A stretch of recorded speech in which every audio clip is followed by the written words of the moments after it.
E hoje, pela manhã, eu queria convidar o apóstolo Eduardo Ribeiro. Vem cá, apóstolo. Um apóstolo querido, também milita comigo aqui nesse ministério, junto com os outros demais pastores, que estão todo mundo aí na quarentena, né? Mas nós estamos juntos trabalhando. E é uma alegria poder entregar agora o microfone para ele, para o apóstolo Eduardo trazer uma palavra de Deus para você nessa manhã.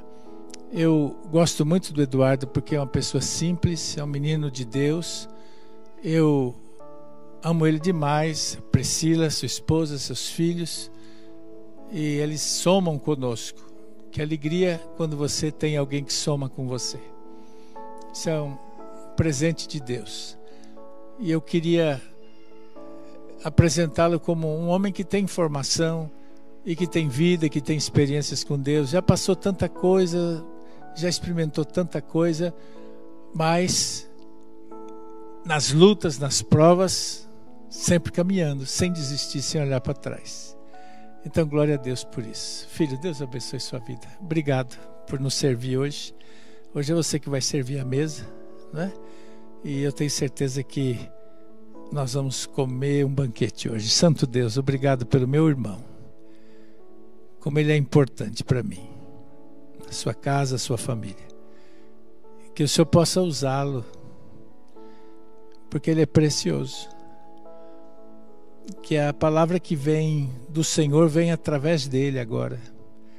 E que o nosso coração seja uma terra fértil para receber e para se alegrar. Em nome de Jesus. Amém, amém. Deus te abençoe, filho. Muito bom estar aqui nessa manhã ministrando para você que está me acompanhando, para aqueles que estão aqui. Tudo que o senhor falou é verdade, apóstolo. Nós passamos na vida cristã várias circunstâncias e situações, e a coisa mais desafiadora na vida cristã é uma coisa que eu posso chamar de perseverar. A perseverança. Nesses momentos que nós estamos passando como nação, esses momentos que nós estamos passando como sociedade global, o maior desafio de todo cristão é perseverar. A palavra de Deus em Hebreus, no capítulo 12, e eu te convido a abrir tua Bíblia nessa manhã, e eu vou estar ministrando em cima dessa passagem. Hebreus capítulo 12, versículo 1 diz que, portanto, também nós, uma vez que estamos rodeados por tão grande nuvem de testemunhas, livremo-nos de tudo que nos atrapalha e do pecado que nos envolve, e corramos com perseverança a corrida que nos é proposta. E logo em seguida, quando a gente continua lendo essa passagem, ainda diz que nós devemos focar no alvo, aonde Jesus está lá. Ele deve ser o nosso foco. Essa última semana, uma palavra em inglês tomou conta da minha mente. O tempo inteiro essa palavra ela martelava, e eu ouvi muito essa palavra nos tempos que eu fiquei fora do Brasil. A palavra é endurance. Endurance é quase que, numa tradução literal, você forçar e perseverar. É como se você tivesse que batalhar para se manter firme numa mesma posição, indiferente das circunstâncias que vão te rodeando. E essa palavra martelou tanto na minha cabeça. Eu creio que a palavra perseverança, que é o que traz mais próximo hoje, é uma palavra que todo cristão precisa estar focando nesses dias, principalmente durante a quarentena. Principalmente durante esse tempo de quarentena. Eu olho para trás e eu vejo quantas pessoas caminharam, participaram da graça de Cristo, se envolveram até na igreja local e hoje não estão firmes mais. Eu me questiono porque desde quando, e eu trago muito a minha própria experiência, claro, sempre quando eu paro para pensar e observar pessoas que antes caminhavam, se envolviam, se jogavam no altar, de repente hoje não se envolvem com nada do reino, em nenhum grau de porcentagem, eu paro para pensar, meu Deus, qual foi a diferença que eu passei na minha própria vida e essas pessoas têm passado na vida delas? E quando eu remeto no meu início de vida cristã, eu paro para lembrar que o meu maior compromisso foi feito com esse Jesus, com Cristo. A falta de perseverança na vida de muitos cristãos, ou aqueles que se diziam cristãos e hoje não estão envolvidos em mais nada com o reino de Deus, é uma falta de compromisso com o próprio Jesus. A perseverança na vida cristã está diretamente ligada ao compromisso não com homens, mas com Cristo. E assim como foi falado aqui pelo apóstolo, os princípios que são muito mais profundos e são muito mais abrangentes do que as leis, o princípio da vida com Cristo e do compromisso com Cristo abrange todas as outras áreas da vida da gente. Essa semana, o Brasil, toda a nossa nação foi abalada por tantas informações, e eu confesso para você que eu também tive o meu coração abalado. Não tem como você não se abalar com tanta informação, com tanta coisa que está acontecendo ao mesmo tempo. E como é que você vai se manter paciente? Como é que você vai se manter seguro ainda diante de tanta coisa que é falada por aí? E realmente eu também me abalei. E aí, buscando Deus, algumas palavras que Deus entregou para mim, eu falei, eu vou me calar. Eu tinha até postado alguma coisa na minha rede social, fazendo um comentário que não foi nem negativo, mas que também refletia o abalo da minha alma.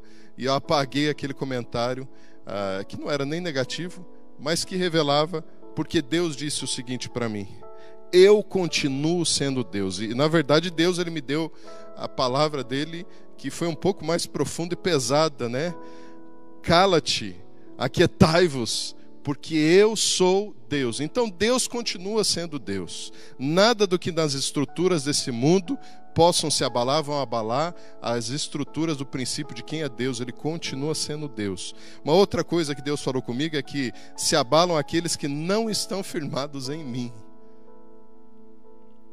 A outra coisa é que Deus disse: meu filho, Jesus, ele continua sendo digno de confiança.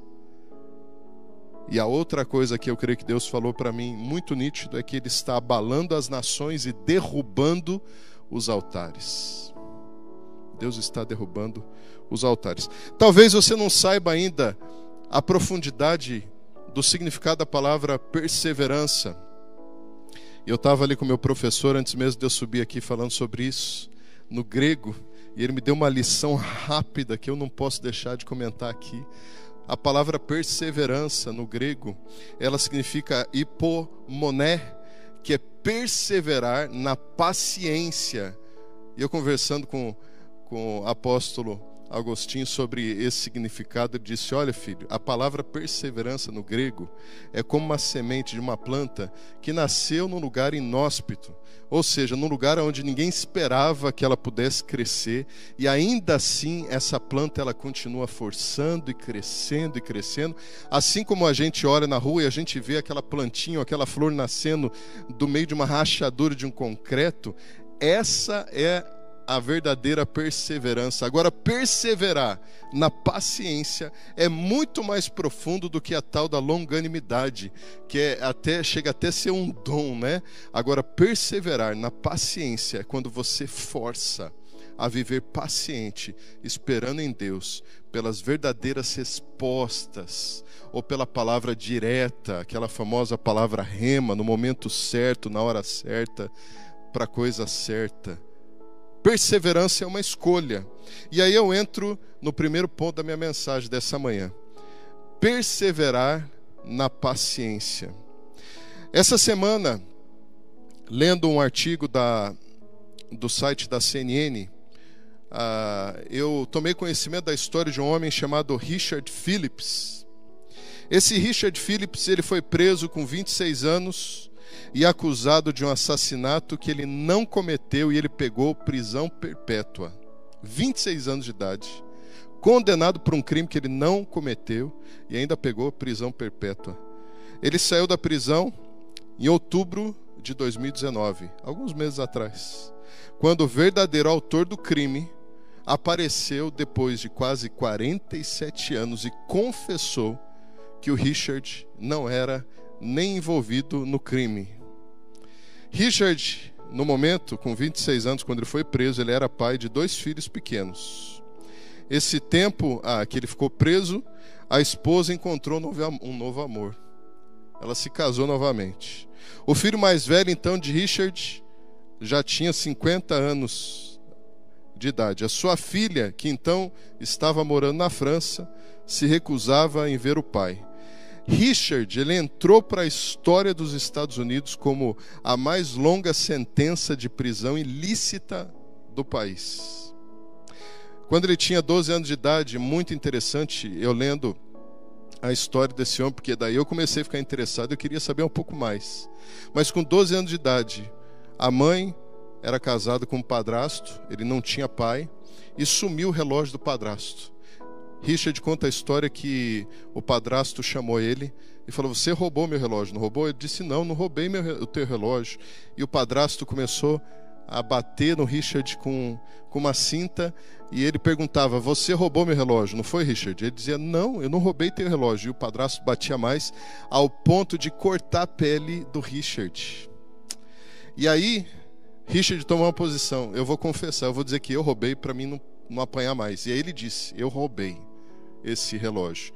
Ele acabou indo parar até na prisão, mesmo adolescente, com interrogatório por um problema que ele não tinha causado. Ele não roubou o relógio do padrasto. Depois disso, em entrevista à CNN, o Richard disse que depois desse acontecido, com 12 anos de idade, ele disse que ele prometeu para ele mesmo que nunca mais na vida ele ia confessar um crime que ele não tinha cometido, ou ia confessar alguma coisa que ele não tinha feito. E foi assim, nos pouco mais de 46 anos que ele passou preso numa cadeia, acusado por um crime que ele não cometeu. Ele nunca confessou o crime, porque ele não havia matado aquele homem que ele estava sendo acusado de ter sido o assassino na situação. A CNN perguntou para ele: o que aconteceu? Como é que você conseguiu passar 46 anos? Porque a maioria dos amigos que o Richard fez na cadeia durante esses anos já haviam morrido. Alguns cometeram outros crimes mesmo dentro da cadeia. E a CNN perguntou: como é que você está com esse estado de tanta paciência? Parece que o teu espírito está tão calmo. E o Richard realmente saiu da cadeia uma pessoa mais calma ainda do que ele entrou. E ele respondeu para a CNN a seguinte coisa: 3 coisas eu encontrei na cadeia que me fizeram a viver uma vida com paciência.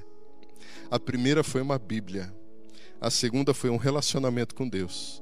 E a terceira foi a pintura, porque ele se tornou um pintor famoso dentro da cadeia. E uma advogada vendia os quadros dele do lado de fora, no estado de Michigan.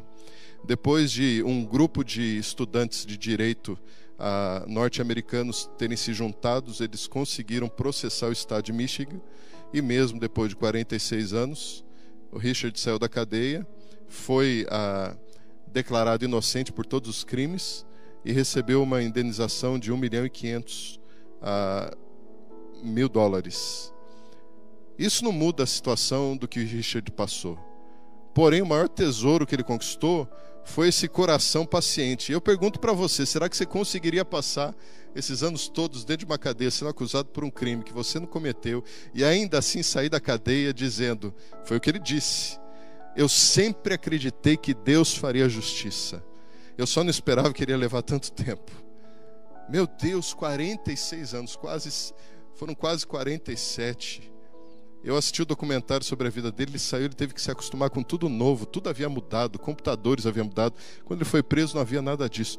Amados, nós estamos dispostos a viver uma vida onde nós buscamos nesse Deus de verdade essa perseverança no que você realmente escolheu quando você conheceu Jesus? Será que quando você entregou o teu coração para Jesus, o maior fundamento da tua vida foi o conceito da vida em Cristo, ou do que a sociedade tem pregado por aí, ou do que tudo tem sido exposto nas redes sociais ou no meio do governo, seja lá o que for? E uma corrida romana, porque o apóstolo Paulo, a gente vê ele falando muito sobre corrida, e o autor da carta de Hebreus, ele começa falando no capítulo 12 sobre uma corrida. E ele diz o seguinte: livremos-nos de tudo que nos atrapalha e do pecado. E numa corrida romana, quando um corredor, depois de ter se preparado muito, ele chega no lugar de corrida, quase que um estádio de corrida, com um roupão, e ele tira aquele roupão e ele corre nu. Ele participa de uma corrida nu. Ou seja, ele deixou para trás tudo aquilo que encobria, ou tudo aquilo que podia atrapalhar ou pesar, e aí ele parte para a corrida. É impossível que a gente possa correr com peso ou contrapeso. Você já tentou correr alguma vez com algum peso? Eu penso que Jesus está dizendo para você nessa manhã que para que você tenha uma vida persistente no conceito, no princípio, na tua entrega que você já teve em Jesus, é necessário que você coloque tudo para trás e que você jogue. Seja o teu passado, seja conceitos que hoje não se encaixam mais na tua vida, ou até mesmo aquele envolvimento, aquele compromisso com o pecado que talvez você carrega até hoje. Talvez hoje é o dia de você jogar fora. Ontem, mais uma vez, o Descende fez uma programação internacional online, e eu estava assistindo parte da ministração do pastor Mike Bickle, da Casa de Oração de Kansas City, e ele falou uma coisa: olha, esse é o tempo onde as igrejas não podem competir umas com as outras. Se nós estamos todos parados num tempo de quarentena para que a gente possa refletir no que é viver uma vida cristã de verdade, no compromisso que nós temos, as igrejas não podem se manter em um estado de competição, mas elas devem começar um novo tempo, um tempo de unidade, onde nós entendemos que todos somos reino de Deus. E uma outra coisa que ele falou, eu achei tremendo, ele disse: olha, é o tempo de arrependimento, porque ainda existem várias pessoas que se chamam de cristãos, ou que são até cristãos, que ainda vivem um compromisso com o pecado escondido, seja pornografia, seja corrupção, seja pequenos roubos. É o tempo de você se arrepender, é o tempo de você mudar. A quarentena ou esse tempo de afastamento social não vai fazer diferença nenhuma se você mantiver a mesma vida que você tem, que você tinha antes de tudo isso acontecer. É tempo de nós escolhermos novas estradas, novos caminhos. É tempo de nós termos novas posições. É tempo de nós corrermos uma corrida e não pararmos mais. É impossível viver em perseverança se nós não tivermos paciência e ainda assim carregando contrapesos. Eu lembro de quando eu era criança, apóstolo, eu não sei se o senhor passou por isso, mas a gente pegava a bicicleta e descia ladeiras com gente na garupa. Lembra disso? O senhor já fez isso? E uma vez eu estava descendo uma ladeira enorme perto de casa com um amigo meu na garupa, na frente, no guidão da bicicleta. E eu lembro que quando a rua terminou, o freio não funcionou, nós capotamos de um jeito que eu tenho certeza que se eu estivesse sozinho com a bicicleta eu tinha dado um jeito de segurar, mas com meu amigo no guidão, os dois capotaram. E eu paro para pensar que antes a gente era quase que indestrutível, né? A gente vivia tantas situações, mas sempre quando a gente carrega contrapeso, a situação fica mais difícil. Josué, no capítulo 14, nós encontramos na Bíblia a situação que Caleb passou. Depois de ter lutado junto com Josué, depois de Caleb ter passado tantas circunstâncias, Caleb passou algumas situações até miraculosas na presença do próprio Moisés. Mas diz a palavra de Deus que depois de tantos anos, quando as terras começaram a ser divididas, Caleb foi um dos últimos. Ele recebe a promessa da terra e ele ainda reivindica: me dá aquele monte que foi prometido por Deus através de Moisés. E diz a palavra que Caleb tinha pouco mais de 80 anos, entre 80 e 85 anos, e ainda assim ele disse: olha, eu ainda tenho fôlego para poder batalhar por aquilo que Deus havia prometido para mim. Quanto tempo Deus fez promessas para você e você tem desistido hoje, simplesmente porque as circunstâncias continuam dizendo não. Mas se Deus disse sim, aonde é que está a perseverança naquilo que Deus te falou? Eu te pergunto isso nessa manhã. Tem tanta gente desistindo de tanta coisa simplesmente porque a fé começou a ser abalada. Deus está abalando as nações. O Senhor está abalando as nações, Ele está abalando as estruturas, mas o que não pode ser abalado é a tua fé. Porque se a tua fé está firme naquele que é o autor da tua fé, chamado Jesus, nada pode abalar a tua fé. Onde é que está a tua fé? Onde é que estão aquelas palavras, aquelas promessas que você recebeu? Onde é que estão aquelas palavras que Deus compartilhou só com você, que Ele não usou nem homens, que foi só você e Deus no teu lugar secreto? Deus não voltou atrás, Ele continua dizendo o mesmo. Não desista. Não desista. Eu acho que a humanidade nunca passou o que ela está passando hoje.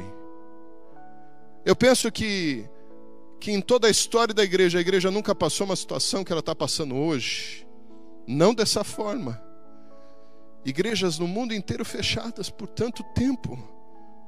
Quando eu cheguei aqui no templo, eu comentei com a Paulinha, falei, puxa, como faz falta a gente ir para o templo. A gente está no local onde há reunião.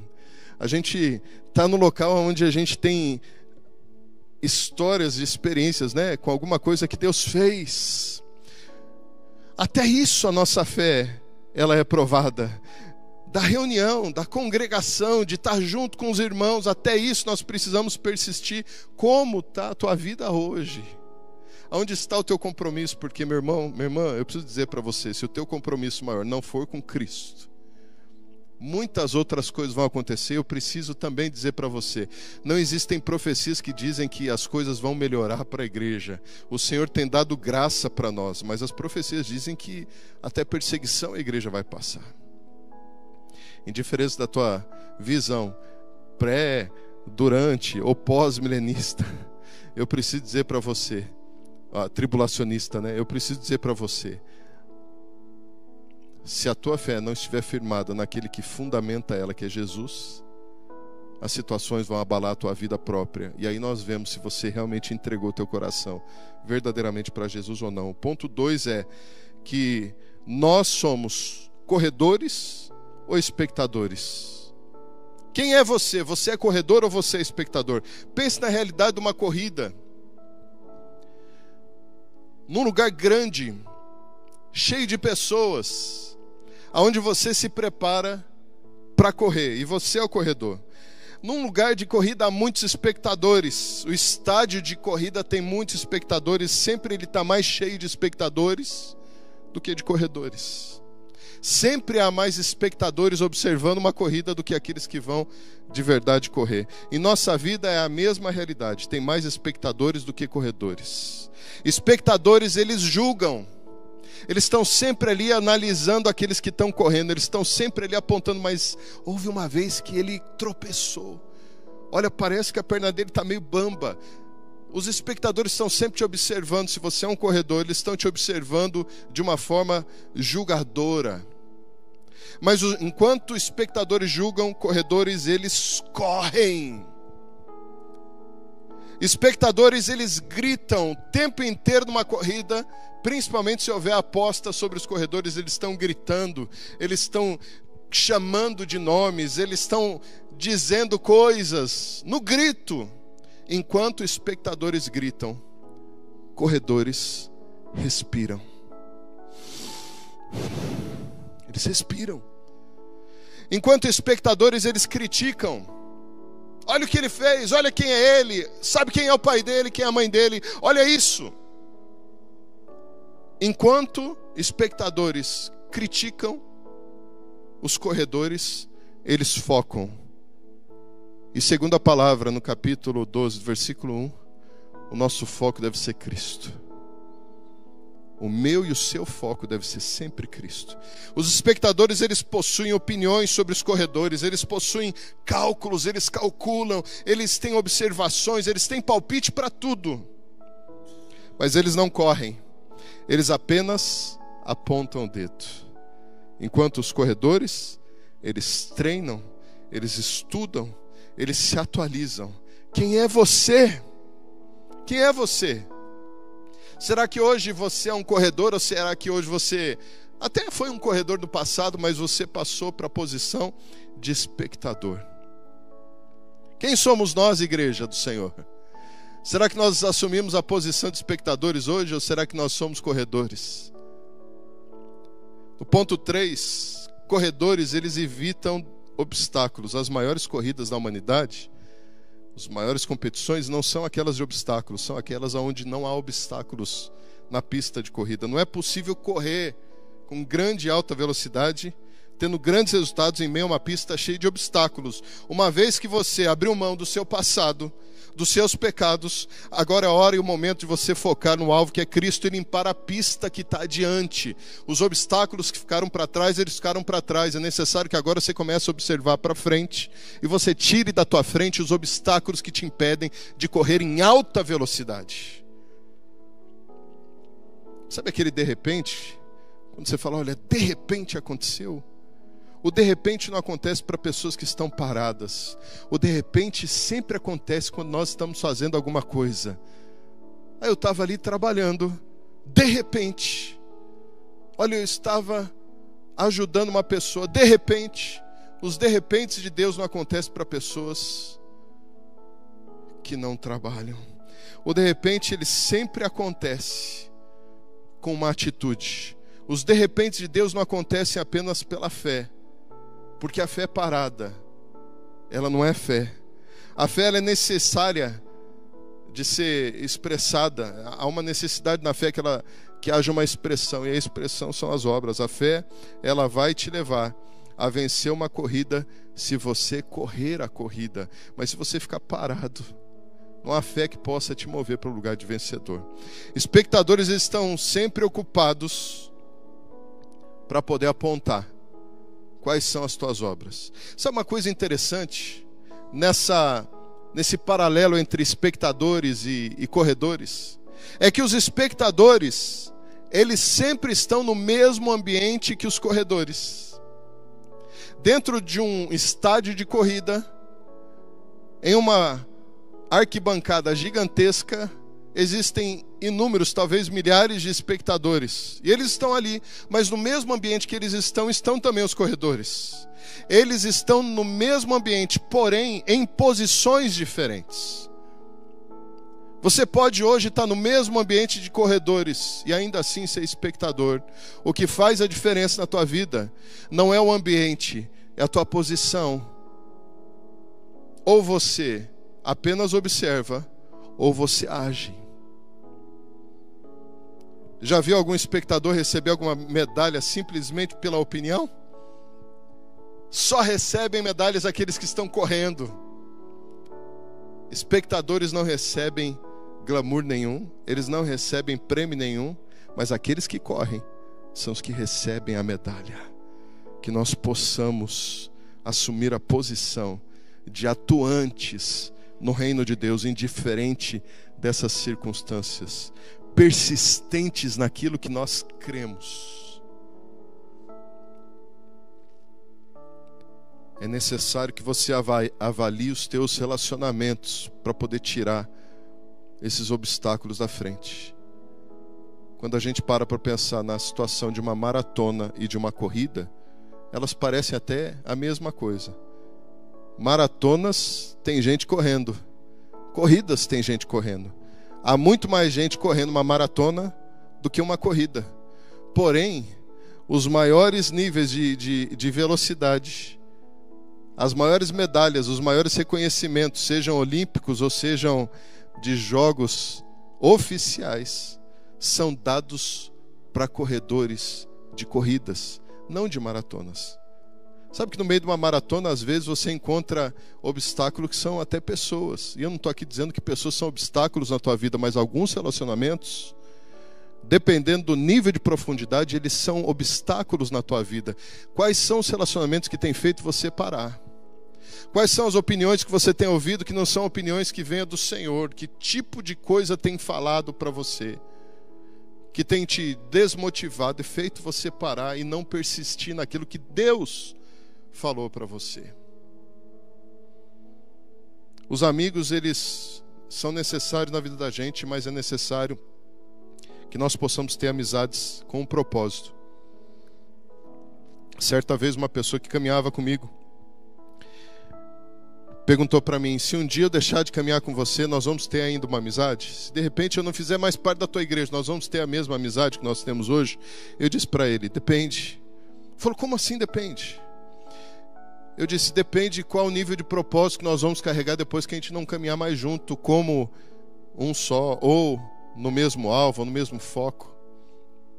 O propósito precisa definir o teu nível de amizade. Quais são as verdadeiras pessoas que vão te impulsionar a vencer a corrida, ou quais são aquelas pessoas que simplesmente querem estar em volta de você para serem espectadores, só para ter a oportunidade de falar no teu ouvido, e eles vão acabar te fazendo parar. É necessário que você, nesse tempo, principalmente agora, mais do que nunca, esse tempo de afastamento social é o tempo de você avaliar teus relacionamentos. Quais são os relacionamentos que te impulsionam a você vencer a corrida da tua vida, ou quais são aqueles que estão em volta de você só para apontar, para te criticar, para te colocar para baixo, ou para causar dúvida em você. Relacionamentos precisam de propósitos, e propósitos devem ser propósitos divinos. Nós não estamos numa corrida de vida que acaba no final da nossa vida. Nós estamos numa corrida que vai nos levar para a eternidade. Se relacionamentos não carregarem propósitos eternos, eles não devem mais estar na tua vida.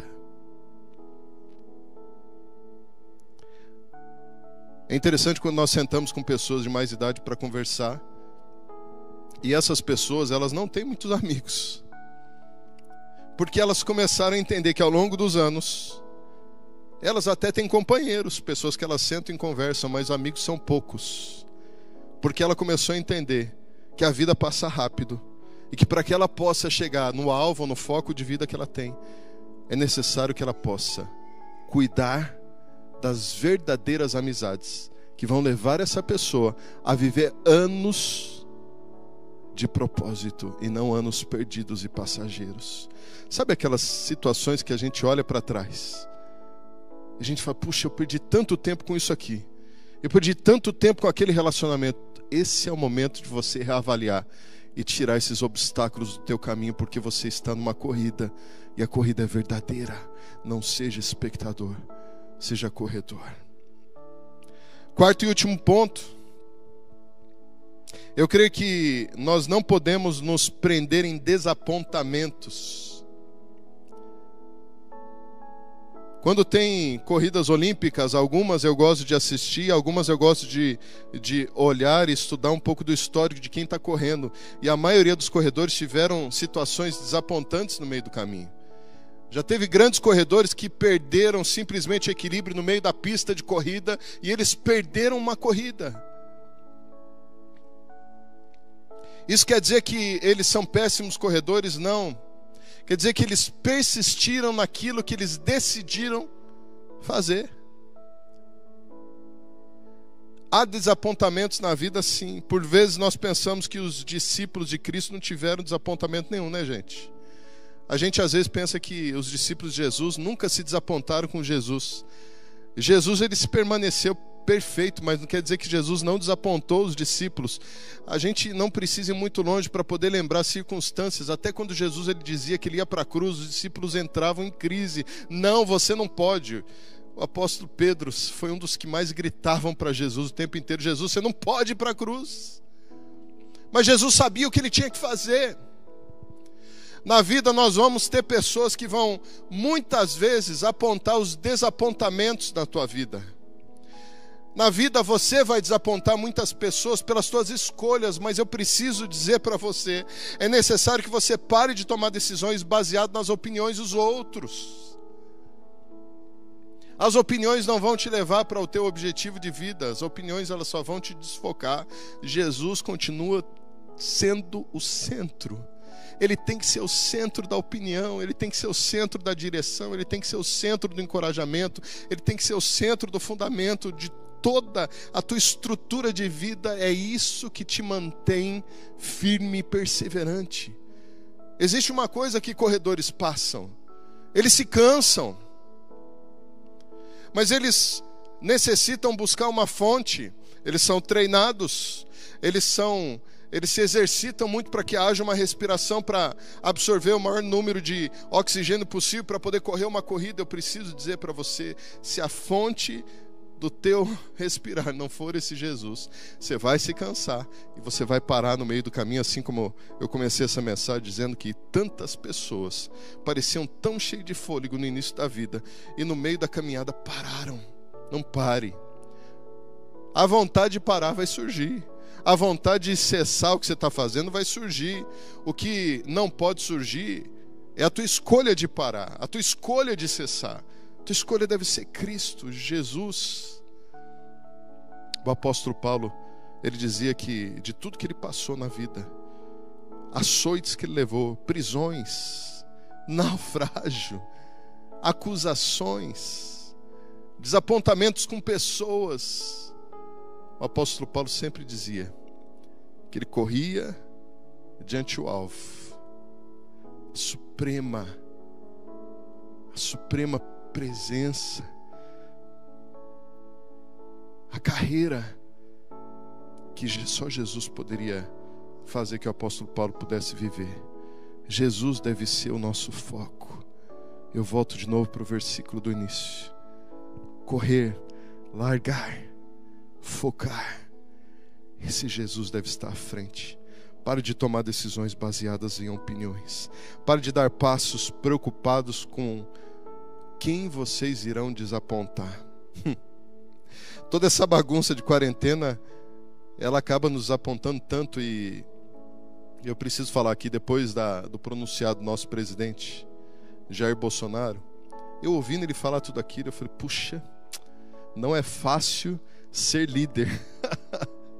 Não é fácil ser líder, porque você sempre vai ter pessoas apontando, dizendo que você poderia ter feito melhor aqui, melhor ali, você poderia ter tomado essa decisão, não, aquela decisão que você tomou foi a péssima, agora está acabado, olha o que você fez. Eu não estou dizendo que ele estava certo ou que ele estava errado, mas todo mundo que assume a posição de corrida, assume uma posição em algum nível de liderança. A palavra de Deus, ela fala que nós somos cabeça e não cauda. E ser cabeça não é sempre estar liderando de frente, mas é sempre ser um líder aonde você vive, porque nós carregamos a autoridade que foi entregue para nós por Cristo Jesus. Então nós somos, por chamado e obrigação, influenciadores de todos aqueles que passam pelo nosso caminho. Então automaticamente e espiritualmente você é um líder. E não é fácil ser líder quando você abre teus ouvidos para ouvir o que as pessoas têm para falar dos desapontamentos que elas estão sentindo sobre você.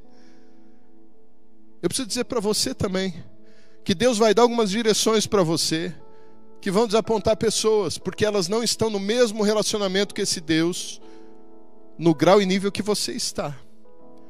Talvez Deus vai te dar algumas direções que vão ser contrárias à razão, que vão ser contrárias a tudo aquilo que as pessoas possam dizer. Esse é o certo, aquele não é o certo, esse é o correto, aquele não é o correto. Vamos abrir igreja? Não. Vamos fechar a igreja? Não. Vamos reunir as pessoas? Não. Vamos tocar? Não vamos tocar. Eu preciso dizer para você, a última palavra ainda vem de Deus. Senão nós pegamos a Bíblia e nós rasgamos essa Bíblia e dizemos, ela não é palavra de fé, porque não contém as verdades racionais da ciência. Não, não tem mesmo. Não tem. Porque nós não vivemos pelo que vemos ou pelo que sentimos, mas nós vivemos e caminhamos de acordo com aquilo que cremos. E o próprio autor de Hebreus fala, essa é a base da fé. A fé te leva a agir, a obra é o fruto da fé. Quem não age está parado, paralisado.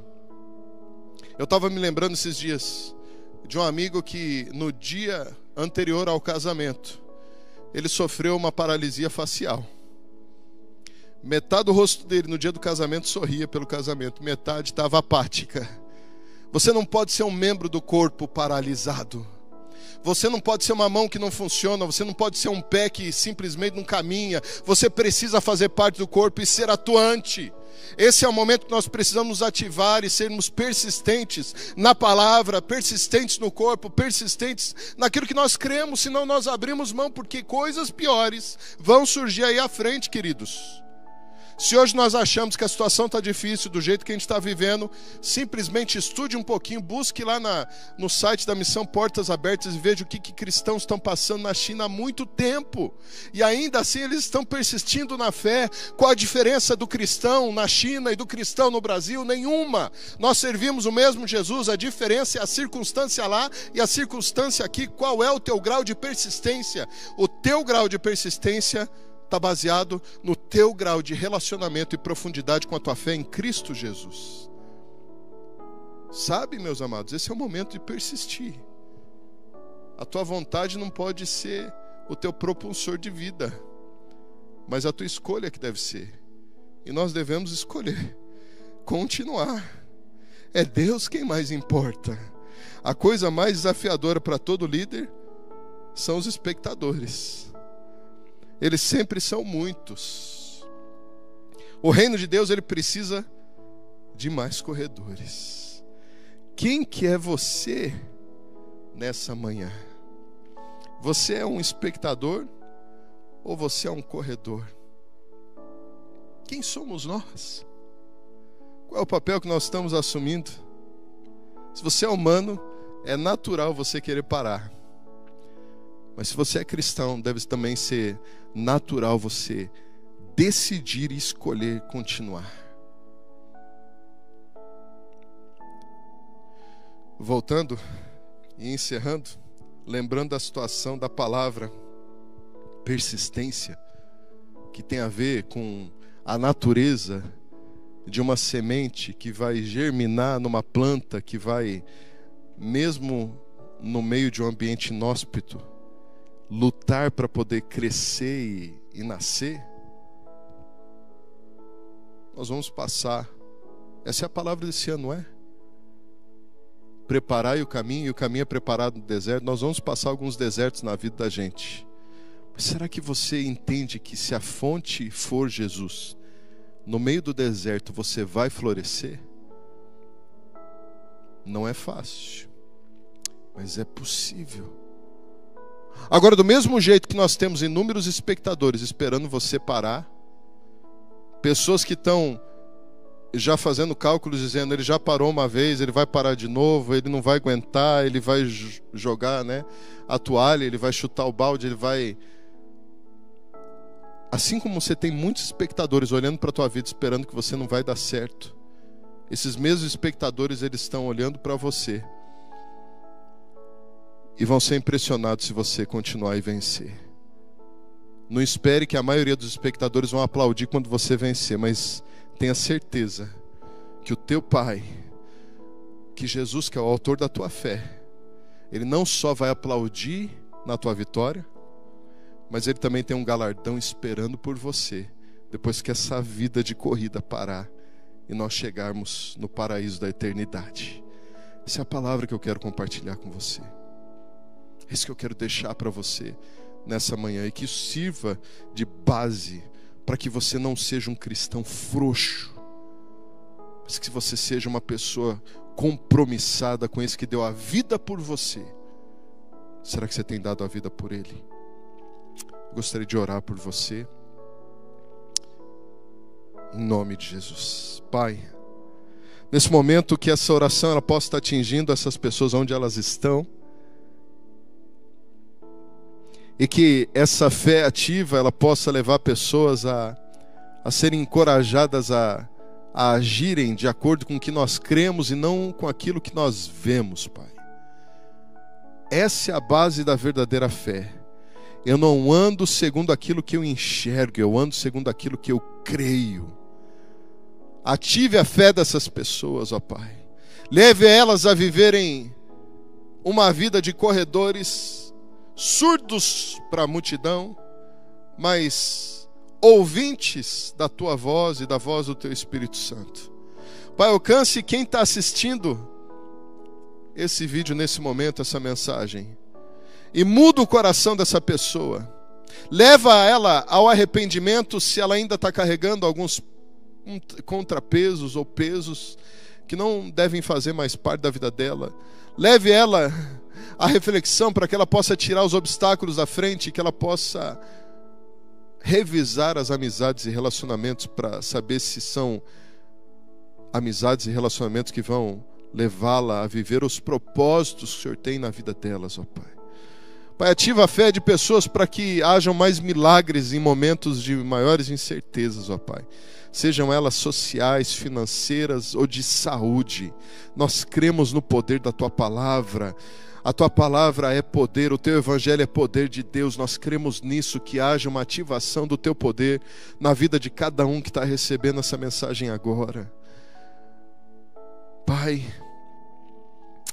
levanta uma geração persistente diante dos dos acontecimentos e até dos fatos científicos, para que os fatos da fé se tornem concretos e que abalem os espectadores, para que eles vejam que o Senhor é soberano, que o Senhor ainda é Deus e que o Senhor ainda está no trono.